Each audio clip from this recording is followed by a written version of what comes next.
अस्सलाम वालेकुम।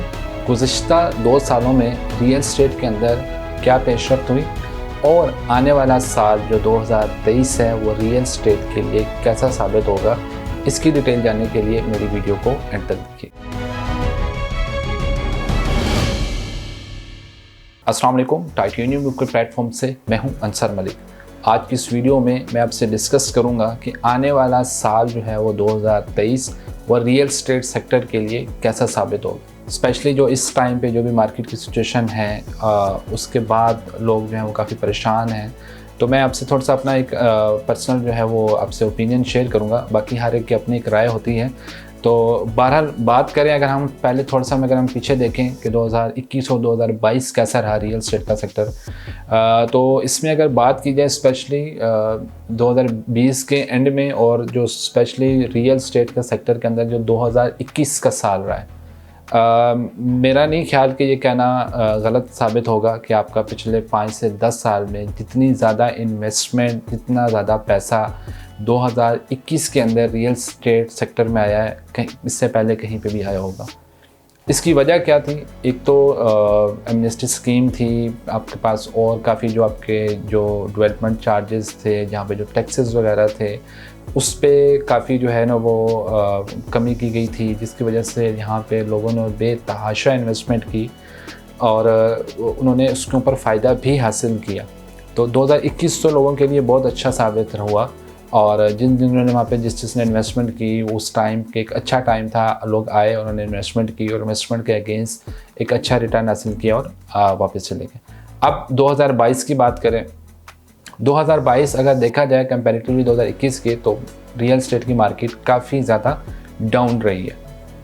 इसकी वजह आपके सामने है, आप लोग भी बखूबी जानते होंगे कि एक तो मार्केट की इंस्टेबिलिटी, एक हमारा जो पॉलिटिकल एनवायरनमेंट डिस्टर्ब रहा, जो भी इन्फ्लेशन रही है, उसकी वजह से जो रियल एस्टेट का सेक्टर है, जैसे हमारे बाकी कारोबार हैं, बाकी चीज़ें हैं, जैसे उन पे ये चीज़ें सारी असरअंदाज हुई हैं, सेम ऐसे ही आपका रियल एस्टेट सेक्टर भी थोड़ा सा जो है वो उसके ऊपर असरअंदाज हुआ है। लेकिन अगर बात की जाए ओवरऑल एक चीज़ की, तो ये हम अपने चैनल से लोगों को पहले भी कहते रहते हैं और आगे भी जैसी जैसी चीज़ें होंगी उसके हवाले से आपको अपडेट किया जाएगा कि इतना नुकसान नहीं हुआ लाइक जितने बाकी कारोबार डाउन हुए हैं या लोगों को परेशानी हुई है। रियल एस्टेट का सेक्टर जो है, जिन लोगों ने यहाँ पे अब बात करें तो किन लोगों के लिए ज़्यादा परेशानी का बाइस बना है।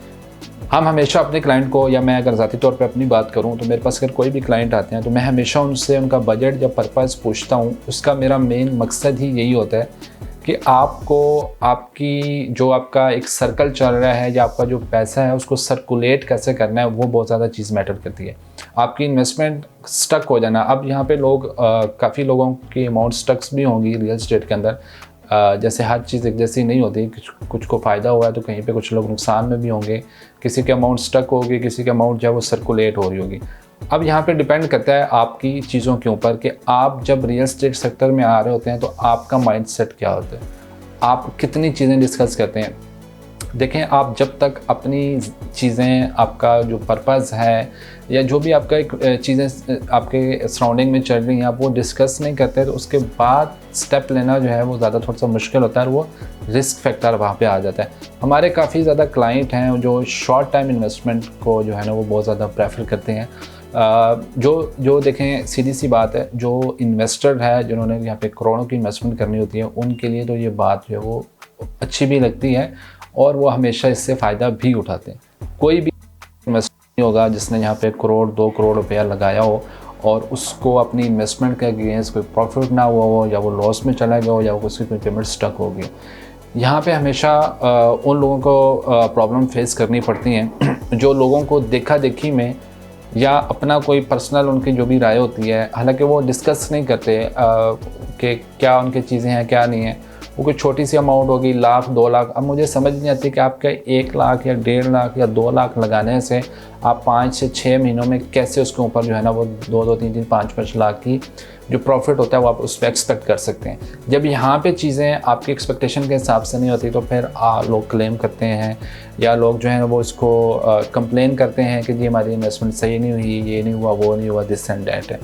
लेकिन देखें, अगर आप वही एक प्रॉपर चैनल से चलेंगे, आप एक प्रॉपर तरीके से चलेंगे, हर चीज़ के कोई ना कोई चीज़ें होती हैं, हर एक की अपनी अपनी टर्म्स एंड कंडीशंस होती हैं, अगर आप उनको फॉलो करेंगे तो आपकी चीज़ें जानो कभी भी नुकसान में नहीं होगी। तो 2022 में भी लोगों के साथ यही हुआ। जब लोगों ने 2021 को देखा कि 21 में जी लोगों ने इतना प्रॉफिट गेन किया, इतनी इन्वेस्टमेंट हुई, तो उनको देखा देखी 2022 में भी लोगों ने शॉर्ट टाइम के चक्रों में इन्वेस्टमेंट्स कर दी बहुत ज़्यादा। तो अब क्या हुआ है, पिछले 6 मंथ में जब से ये हुकूमत चेंज हुई, या जो भी जब से हमारे मामला चल रहे हैं, हमारा मुल्क जो है वो उसकी इकोनॉमिकल जो सिचुएशन है वो बड़ी ख़राब है, बहुत टाइट हुई है। तो ये वो टाइम चल रहा है, हर एक अच्छा टाइम भी आता है, बुरा टाइम भी आता है। अब इस टाइम के ऊपर किसी का पैसा स्टक है, या किसी की चीज़ें अगर जो है वो माइनस में जाना शुरू हो गई हैं, या नई सेल नहीं हो रही क्योंकि इस टाइम पे मार्केट में बायर कम है, तो लोग जो हैं वो शिकायत करते हैं कि हमारी इन्वेस्टमेंट ख़राब हो गई है, और वो मतलब इतने ज़्यादा मुतनफ़िर हो जाते हैं कि ये हमने तो रियल एस्टेट में आना ही नहीं है, या रियल एस्टेट सेक्टर ठीक नहीं है, यहाँ पे ऐसा होता है वैसा होता है। अब यहाँ पे मज़ीद अगर बातों में से बातें निकलती हैं, कुछ लोग यहाँ पे आके कहते हैं जी, मतलब अगर बात की जाए, जैसे कि हम बैठे हुए हैं, हम प्रॉपर्टी का काम कर रहे हैं, मार्केट के अंदर बैठे हुए हैं, तो डेफिनेटली हमारे से बेहतर सिचुएशन कोई भी नहीं जानता होगा जो रियल एस्टेट के अंदर होगा। चाहे वो मैं हूँ, हमारी कंपनी का कोर मेंबर है, या कोई भी कंपनी है, कोई भी जितने भी रियल एस्टेट के लोग अंदर काम कर रहे हैं, किसी की भी बात की जाए, तो वो डेफिनेटली बेहतर जानता है, क्योंकि वो मार्केट के अंदर बैठे हुए हैं, उनको पता है कि कब क्या चीज़ होनी है, कब क्या चीज़ नहीं होनी। वो अपने आप को ओपिनियन डेफिनेटली बताते भी होंगे, जब आप उनसे खुल के बात करते होंगे तो आपको भी अपनी चीज़ें बताते होंगे। लेकिन यहाँ पे लोगों की ये भी चीज़ें होती हैं, लोग डिस्काउंट के चक्कर में, अच्छा जी, लोग हमें ये कह रहे होते हैं जी नहीं हमने डिस्कशन किया है, हमने फादर से डिस्कशन किया, हमने भाई से किया, हमने इससे किया, हमने उससे किया, उन्होंने हमें ये सजेस्ट किया, उन्होंने हमें ये मशवरा दिया।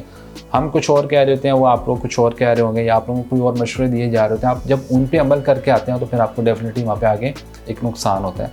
जो एक प्रॉपर एक फील्ड है, जिसकी जो प्रॉपर एक बंदे काम कर रहे हैं, वो मार्केट को जानते हैं, उनको चीज़ों का आइडिया है, अगर आप उनकी सजेशन के ऊपर चलेंगे, अगर उनकी जिम्मेदारी के ऊपर आप चलेंगे, तो आई थिंक आपको नुकसान के चांसेस होंगे वो कम होंगे। बहरहाल ये तो सारी जो भी स्टोरी थी, 21 के बाद लोग 22 में आ गए। 22 में भी ज़रा हालात थोड़े से इस तरह के थे कि लोगों की अमाउंट्स जो हैं वो स्टक हो गई हैं, सेल नहीं हो रही, या जो भी लॉस में जा रहे हैं, वट एवर जो भी सिचुएशन है।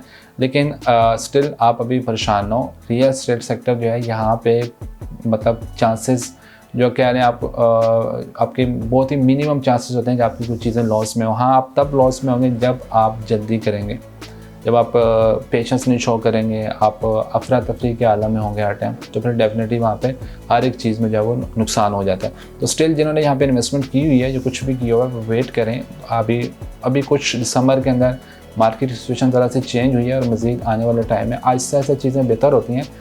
और ये याद रखिएगा, रियल एस्टेट के सेक्टर के अंदर जब एक दफ़ा मार्केट डाउन हुआ तो डेफिनेटली उसने दोबारा ज़ीरो से ऊपर भी आना है। तो हम अपने क्लाइंट्स को, जिन लोगों ने बाइंग नहीं की, उनको यही कहते हैं कि जब चीज़ डाउन है, जब मार्केट डाउन है, मतलब एक चीज़ की प्राइस ऑलरेडी कम है, तो आपके लिए वही टाइम है कि आप उसको कम रेट पे चीज़ की बाइंग करें। चाहे वो बैरिया है, DHA है, सोसाइटी की फाइलें हैं, पार्क सिटी है, ब्लू वर्ल्ड सिटी है, कुछ भी कमर्शियल प्रोजेक्ट्स हैं, रेजिडेंशियल प्रोजेक्ट्स हैं, आप तब वहाँ पे चीज़ उठाएं जब वहाँ पे आपके पास कम रेट में चीज़ अवेलेबल है, जब मार्केट की प्राइसेस डाउन है। आप अगर हाई प्राइसेस में चीज़ उठा लेंगे तो आपको उसमें से क्या फ़ायदा होगा। बहरहाल 2022 में ये सारी लोगों की सिचुएशन रही हैं, लोगों ने जो भी शॉर्ट टाइम के चक्कर में किया, जिस तरह से किया। अब जो 2023 कैसा होगा, 2021 बहुत अच्छा रहा, 2022 जो है वो तकरीबन एवरेज रहा आप लोगों के लिए रियल एस्टेट के अंदर। लेकिन अब 2023 कैसा होगा, 2023 में, या जो मेन रीज़न है 2022 की वजह से मार्केट क्यों डाउन हुई, 2023 में जो है ना, वो जो सबसे मोस्ट इम्पॉर्टेंट फैक्टर आ रहा है वो आपका इलेक्शंस आ रहे हैं। ठीक है, 2023 के अंदर जब इलेक्शंस हो जाने हैं, तो इलेक्शंस के बाद हमेशा से जो मार्केट है वो आपकी स्टेबल होना शुरू हो जाती है। लोगों को पता चल जाता है कि अब नई हुकूमत आ गई है, इसने टाइम लेना है। वो जो मेजर इश्यूज़ होते हैं, वो ज़रा प्रोटेस्ट वगैरह वो कम होते हैं एज़ कम्पेयर टू जैसे अभी चल रहे हैं।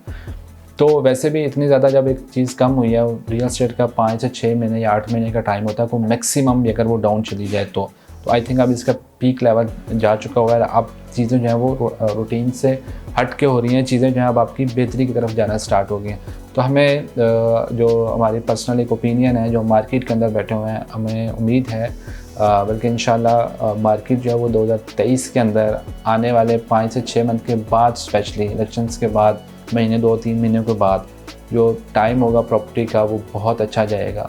अब आपने अगर उस टाइम पे फ़ायदा उठाना है तो डेफिनेटली आपके लिए बाइंग का टाइम अभी है। अगर आप उस टाइम पे बाइंग करेंगे जब चीज़ें बेहतर हो जाएंगी तो फिर आप वो प्रॉफिट या उन चीज़ों की एक्सपेक्टेशन ना करें। जितनी भी चीज़ें हो रही हैं, जितनी भी सोसाइटीज़ हैं, डेफिनेटली उनको 6 से 8 महीने में वो टाइम के बाद उनकी प्रोग्रेस भी हो जाएगी, वहाँ पे डेवलपमेंट भी हो जाएगी, चीज़ें मैच्योरिटी की तरफ आ जाएंगी। एक तो वो पीछे से साइड पे चीज़ें हो रही हैं, सेकंड आपकी जब मार्केट बेहतर होगी, आपका बायर स्टैंड कर देगा, तो आपके ऑटोमेटिकली जो रेट्स हैं वो भी आपके बढ़ना शुरू हो जाएंगे। तो मेरी लोगों से ये गुजारिश है, अगर आपका स्टिल कोई कंफ्यूज हैं या आप रियल एस्टेट के अंदर आना चाह रहे हैं, आप इस चीज़ का वेट कर रहे हैं कि जी हालात बेहतर हों तो हम कुछ ख़रीदेंगे, तो फिर आप ये अपने साथ ज़्यादती कर रहे हैं। क्योंकि जब हालात ठीक हो गए, चीज़ें बेहतर होगी, तो फिर आप उसमें या तो आप चीज़ को ख़रीद के 4-4, 5-5 साल अगर आप वेट कर सकते हैं, आपके पास एटलीस्ट होल्डिंग पावर होनी चाहिए, स्पेशली उन सोसाइटीज़ में जो इंस्टॉलमेंट्स के ऊपर होती हैं। जैसा कि अगर बात करें हम, ये ब्लू वर्ल्ड सिटी इस्लामाबाद है, किंगडम वैली इस्लामाबाद है, कि ये सारी सोसाइटीज़ को हम अल्हम्दुलिल्लाह डील कर रहे हैं। जितने भी रावलपिंडी इस्लामाबाद में है, लाहौर में है, कराची में है, सिटी हाउसिंग के जितने प्रोजेक्ट हैं, फैसलाबाद है, हमारे पास पेरियटॉन कराची की नई डील आ रही है। तो ये सारे ऑप्शंस हमारे पास अवेलेबल हैं। हमारे पास कमर्शियल हैं, रेजिडेंशियल अपार्टमेंट्स हैं, होटल अपार्टमेंट्स हैं जिनकी कंस्ट्रक्शन हो रही है, जो डिलीवर होने वाले हैं, जो इनिशियल स्टेज के पास है। देखिए हमारे पास तो आपके पास कंप्लीट एक पैकेज अवेलेबल है। डिपेंड करता है आपके ऊपर कि आपका क्या बजट है, आपका क्या पर्पज़ है, आप किस तरीके से लेके चलना चाहते हैं अपनी इन्वेस्टमेंट को। देखें एक बिज़नेस पॉइंट ऑफ व्यू से ये बात एक अंडरस्टूड सी चीज़ है कि जब तक आपका पैसा जो है वो सर्कुलेट होता रहेगा, डेफिनेटली आपको भी फ़ायदा होता है। और जो आपका पैसा सर्कुलेट करवा रहा होता है, जिसके थ्रू, जिस चैनल के थ्रू या जिस भी ब्रिज के थ्रू आप चल रहे होते हैं, जो भी आपने मीडियम यूज़ किया होता है, डेफिनेटली उनके लिए भी प्रॉफिटेबल साबित होता है। तो मेरे ख्याल में चीज़ें दोनों एंड से इसलिए ही बेहतर होती हैं कि आपका जो पैसा है, जो आपकी इन्वेस्टमेंट है, वो चीज़ों में चलती रहे और आपकी जगह जो है वो चेंज होती रहे, एक जगह से दूसरी जगह इन्वेस्टमेंट प्रॉफिट के साथ आपकी चलती रहे।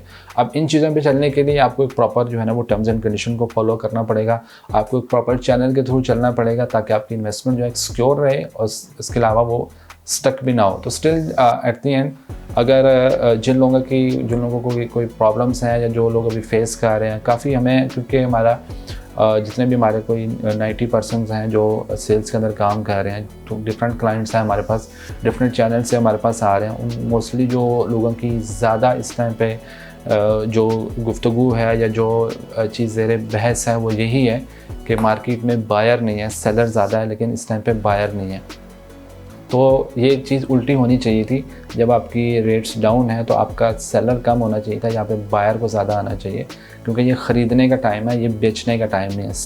अगर आप में से कोई मज़ीद जिन्होंने इन्वेस्टमेंट की है वो 5 से 6 महीने या होल्डिंग पावर आपके पास है, तो आप इस चीज़ को ज़रूर होल्ड रखें। इंशाल्लाह आपको आने वाले टाइम में 2023 के अंदर आपका प्रॉपर्टी का टाइम आएगा दोबारा और आप अच्छे प्रॉफिट के ऊपर जाएंगे और आपकी जो चीज़ें हैं वो मज़ीद बेहतर हो जाएंगी। तो बाकी अगर अभी पूछेंगे मुझसे कि कौन सी चीज़ें बेहतर हैं इन्वेस्टमेंट्स करना। अच्छा, यहाँ पे मैं एक और चीज़ ऐड करता जाऊँ लास्ट के में कि अब अगर आपका पर्पज़ लाइक आप इन्वेस्टर्स टाइप नहीं हैं, आपकी एक अमाउंट है, आपने कोई सेविंग्स की, आप उसको यूटिलाइज़ करना चाहते हैं, तो फिर आप इस तरफ इन सोसाइटीज़ में ना जाया करें जहाँ पे ये कोई शॉर्ट टाइम वाले रिस्की फैक्टर्स होते हैं। ऑन चला गया प्रॉफिट पे तो ठीक है, कई दफ़ा ऑन भी चल रहा होता है रियल एस्टेट के अंदर, तो लोग उसमें भी जो है ना वो अपना नुकसान कर बैठते हैं। तो बहरहाल अगर आपको जॉबियंस हैं, आपकी कोई कहीं से एक इनकम आ रही है, आप उसको कहीं यूटिलाइज़ करना चाहते हैं, इंस्टॉलमेंट के ऊपर जाना चाहते हैं, या अपने कैश के ऊपर अपने कैश को यूज़ करके उसका अगेंस्ट एक रेवेन्यू जनरेट करना चाहते हैं, आप बिज़नेस नहीं कर पा रहे, आपके पास एक टाइम नहीं है एक्स्ट्रा, अब विदाउट एनी हेडेक आप एक बिज़नेस करना चाहते हैं, अपनी इन्वेस्टमेंट को यूज़ करके उसके अगेंस्ट कोई प्रॉफिट हासिल करना चाहते हैं, तो हमारे पास इस तरह का ऑप्शन मौजूद हैं जो कि आपको मिनिमम कहेंगे तो आपका वो कोई 7 लाख 10 लाख से स्टार्ट होकर जितनी भी आपकी अमाउंट है उस तक जा रहे हैं। कमर्शियल हैं, रेजिडेंशियल हैं, सोसाइटीज़ हैं, पार्क सिटी है, ब्लू वर्ल्ड सिटी है, किंगडम वैली है, इसके अलावा लाहौर में कबीर टाउन है, पार्क सिटी लाहौर है, या जितनी भी सोसाइटीज़ हैं आपकी काला शकाकू इंटरचेंज पे, SI garden, Lahore smart city, Al Kabir orchard, city housing का प्रोजेक्ट है, बैरिया टाउन कराची आ रहा है। तो मतलब हमारे पास तो तकरीबन 250 प्लस प्रोजेक्ट्स अवेलेबल हैं जिसमें आप इन्वेस्टमेंट कर सकते हैं और आप एक सिक्योर तरीके से आप चल सकते हैं। तो बहरहाल आप अगर मज़ीद किसी सोसाइटी की डिटेल जानना चाह रहे हैं या कहीं पे इन्वेस्टमेंट करना चाह रहे हैं तो आप स्क्रीन पे दिए गए मेरे नंबर पे आप मुझसे कांटेक्ट कर सकते हैं। इंशाल्लाह आपके साथ डिटेल में डिस्कशन होगी आपके बजट और आपके पर्पज़ के हवाले से। Thank you so much for watching this video. अपना बहुत सारा ख्याल रखिएगा। अल्लाह हाफ़िज़।